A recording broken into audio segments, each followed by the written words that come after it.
Hello, and welcome to another episode of Glorious Life on Wheels. Well, the longest shutdown of our government in our history has finally ended.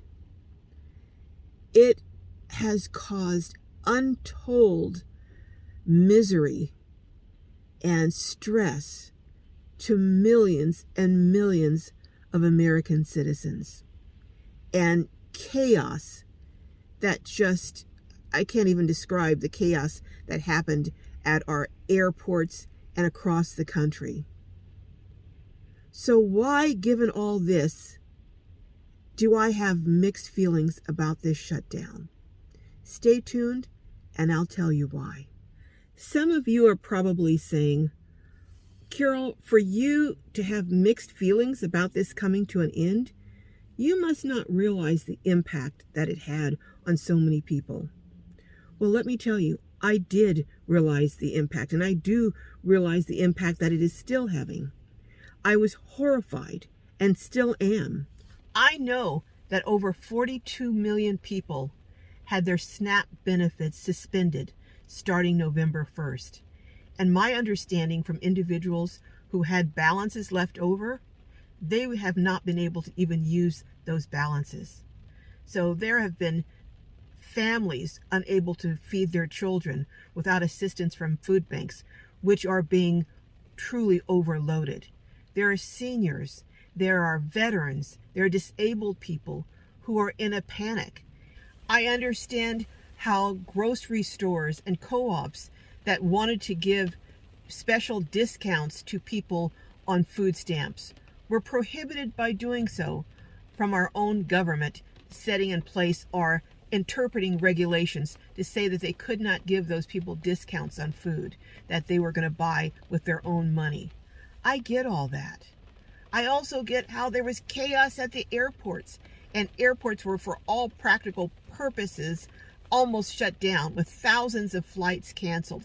In fact, there were even planes that were on the runway set to take off, just waiting to get permission to take off, who were notified that the flight was canceled, and they had to come back to the terminal and let everyone disembark from the plane.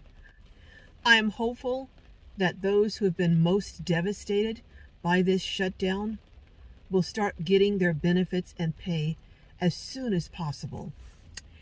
Based on my research, and I'm going to be looking down on my notes, that's why I have my glasses on, but the agreement is what's called a continuing resolution. And it's basically a short-term agreement that extends government funding through January of next year.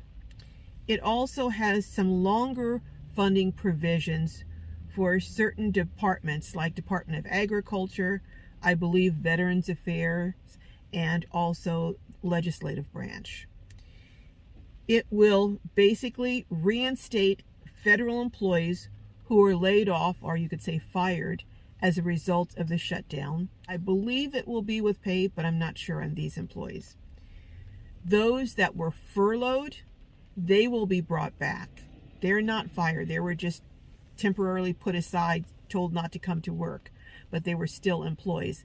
They will be brought back, and they will get back pay, along with, of course, all of the people who continued working and did not get pay. Also, food stamps, or the SNAP program, was funded through fiscal year 2026, which ends in September. So these are some good things. But why I say I have mixed feelings, even though we really needed to get these people back to receiving paychecks and receiving their food stamps, the one thing that didn't get agreed upon that is critical and is going to have a devastating impact on millions of Americans was that the tax subsidies for the Affordable Care Act, there was no agreement to continue those. Oh my goodness. The noise from the rain and the patter of it on my vehicle was so strong, I came inside the gym to finish recording this. But as I was saying, there is no provision for these subsidies in the agreement that's going forth, at least the continual resolution until January. And you may ask, well, what is so important about that? Well, let me give you some information from an article that was written on October 31st by Pearl Steinzer. She shared that the average reduction in the cost of premiums for individuals who are under this market plan under ACA or Affordable Care Act, they received at least a 50% reduction. That is significant. Additionally, the subsidies limited the cost of premiums to 8.5% of an enrollee's household income. And without that cap, the premiums would be at least double, and many sources say would be much more than double. Among those who would be harmed the most by the lack of subsidies for the Affordable Care Act coverage would be older adults.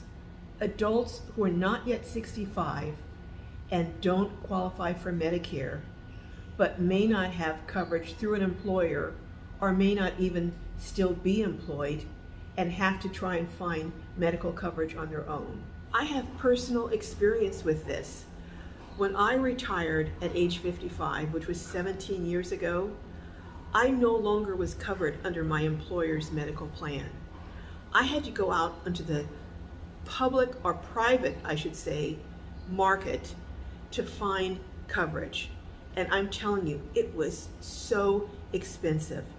I had to greatly reduce the amount of coverage that I had, and even so, it was still expensive. COBRA was unaffordable. It was something like $1,200 a month, and that was 17 years ago. Can you imagine what it would be now?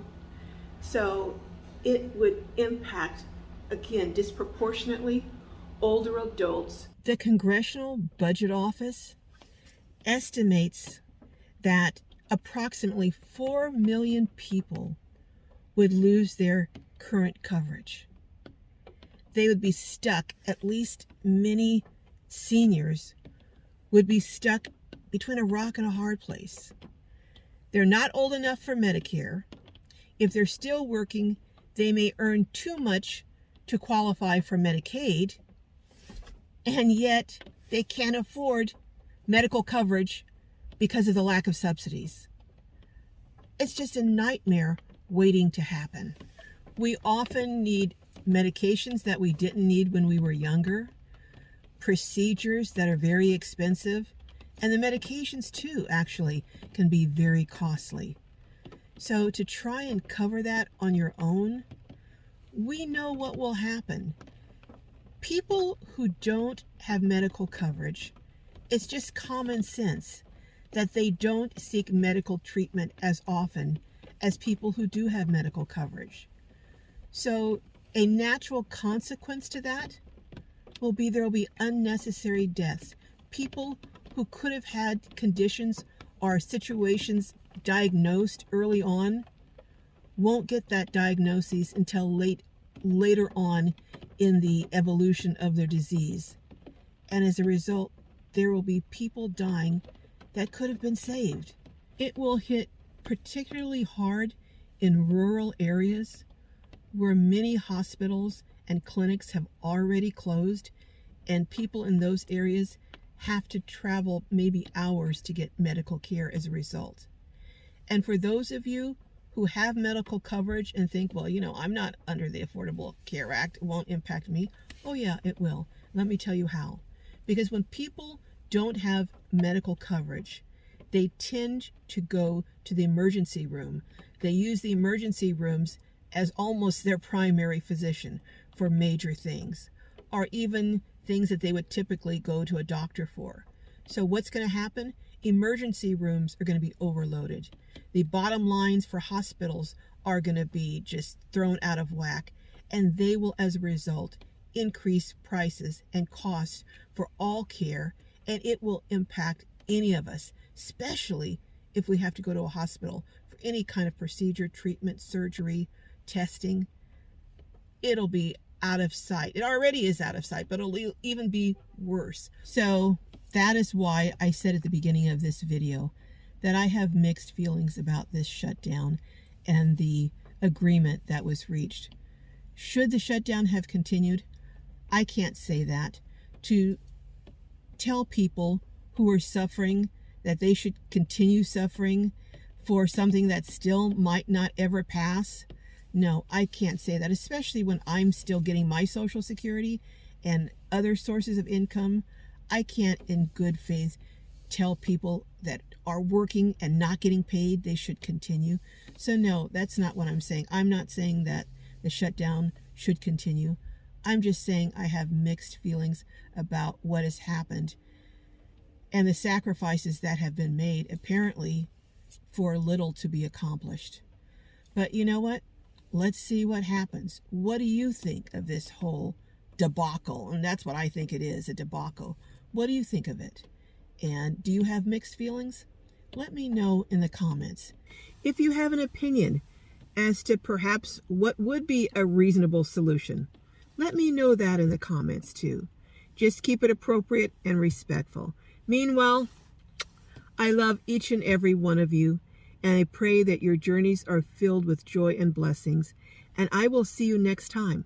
Don't forget, tune in every Saturday at 3 p.m. Pacific and 6 p.m. Eastern for a lively chat on Glow Live. Until next time, bye-bye.